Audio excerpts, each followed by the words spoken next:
All right, welcome back to another gym vlog breakdown. Today we have a pull workout to go through. Once again, we're reviewing it at home just because it's not really appropriate for me to be doing this at the gym. But yeah, we'll get straight into it today instead of waffling on for too much. There we go. All right, so today's workout it's not really a pull, it's a back and triceps. I didn't really talk about it in the last video, but I just prefer to swap biceps and triceps on my push and pull days. I just find that when I used to train, triceps at the end of a push and biceps at the end of a pull, like they'd already be so fatigued that I'd be trying to work them, and I just wouldn't feel great. I'd feel tired. I couldn't push properly. So we're doing back and triceps today. We're starting with a chest supported wide grip row. We're gonna aim to get our arms out, like elevated at 90 degrees. So last time we did this, the first set I got 7.5 reps at 68 kilos. Today we're gonna try at 70.5 kilos. We warmed up with 4 reps of 56. As you can see, I'm using straps here. I would recommend, if you haven't invested in straps, to really try your best to get your hands on some. My sponsor, Elite Sups, does sell them. They're about $20-ish before code. Probably is one of the best investments you can make for your back.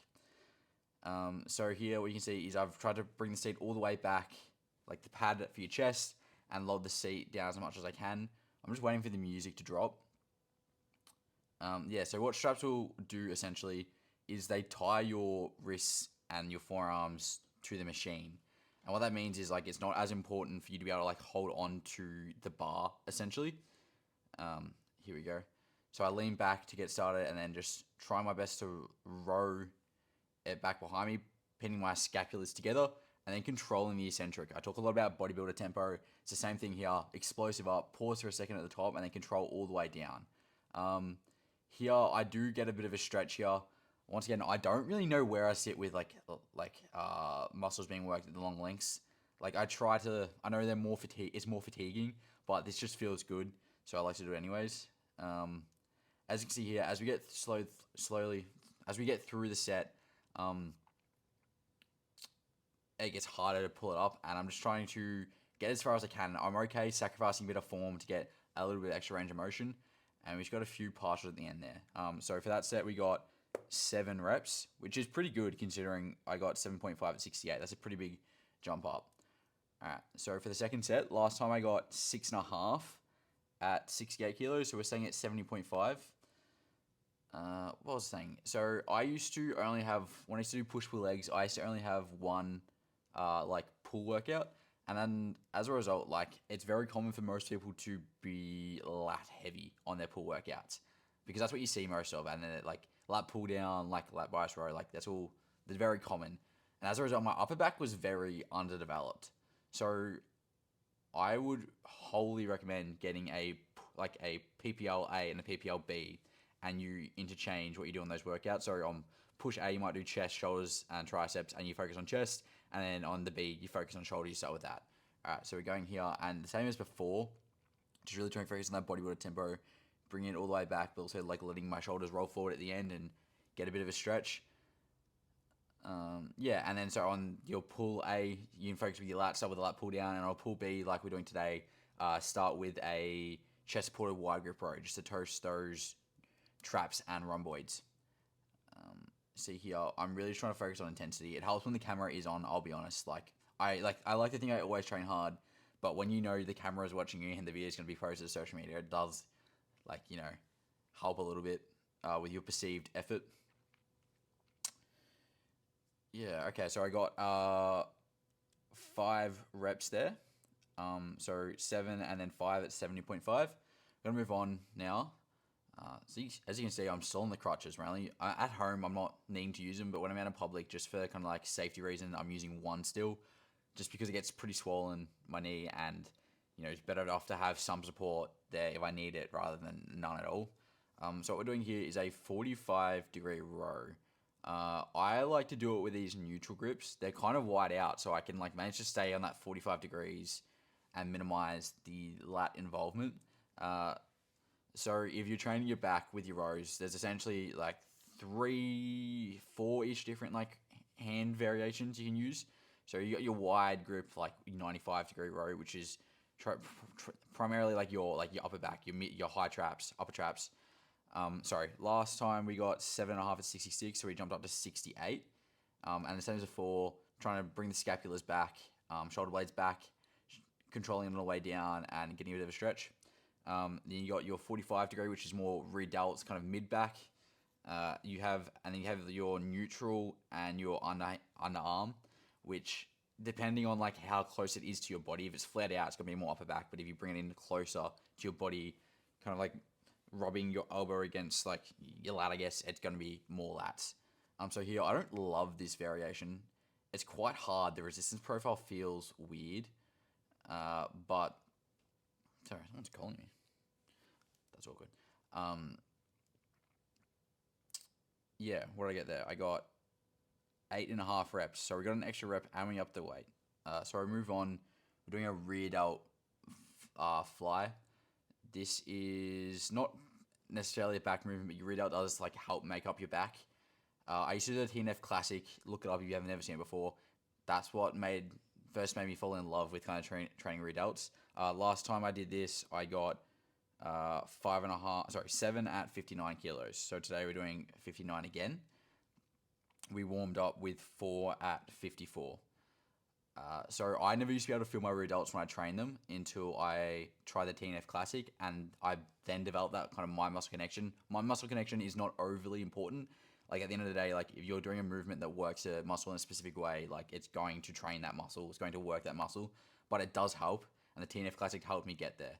I actually did 2 sets for that, but for whatever reason, I didn't record the second set. So I got 8 at 59 and then 4.5 at 59. So I dropped off quite heavily in that second set, which can happen. Like, if you're really toasting yourself on the first set, then you're going to be pretty fatigued, even if you do rest properly. So we move on to a lat pull down. This isn't my typical stack that I like to use. So as a result, like things are a bit iffy today. Last time we did 6.5 at 68. I trying today at 70 kilos.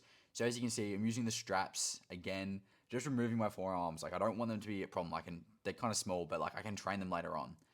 And as you can see here, I'm trying to essentially jam my elbows into my side. I'm probably leaning back a little bit more than I'd like. I like to kind of go straight up and down.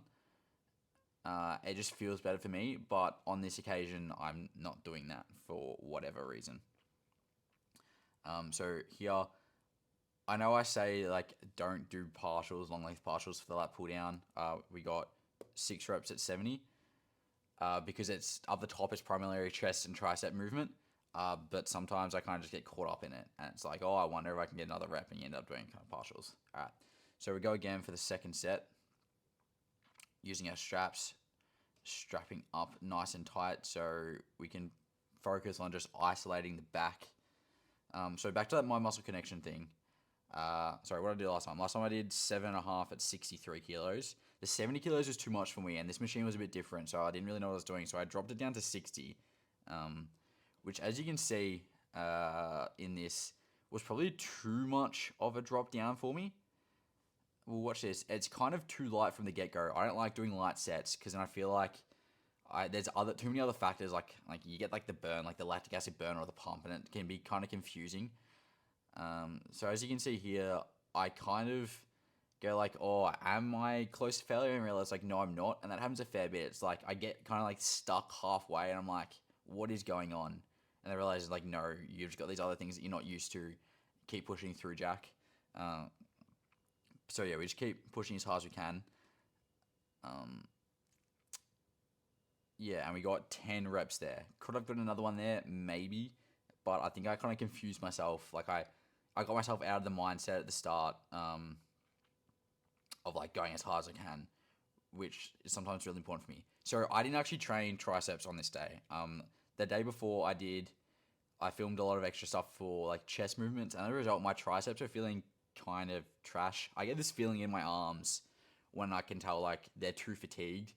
It feels like my nervous system is fried, and when I feel that, it's like I know like, okay, don't push it because I'm just gonna feel worse. I'm gonna feel like gross and sore for the next couple of days. But this is what I would have done: a unilateral tricep like cross body extension.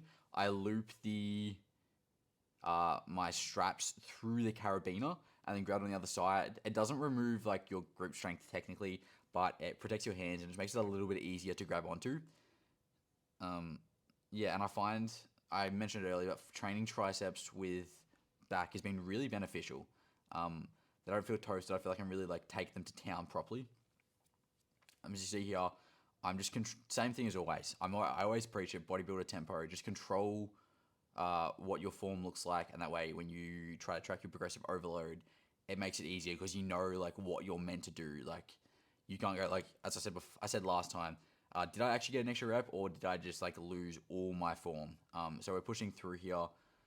Triceps are one of those interesting muscles where I did lengthened partials there, but they don't benefit from lengthened partials. They actually benefit from shortened partials, which I keep meaning to do, but I get to the end of the movement and it's like really hard to get myself in that position, so I don't often do it. I didn't have a pump check at the end of this one, so I guess this is it. Thank you for watching this video. Uh, Hopefully you got something out of it. It was a bit of a quick one. I missed a few shots, missed one of the redoubt shots. But yeah, I would really recommend looking into getting two variations of your pull days. One where you focus on the lats and one where you focus on the upper back. Because primarily people, they seem to neglect the upper back a lot. And I think it's something where once you do develop it, it makes your back look so much better. So until next time, happy lifting.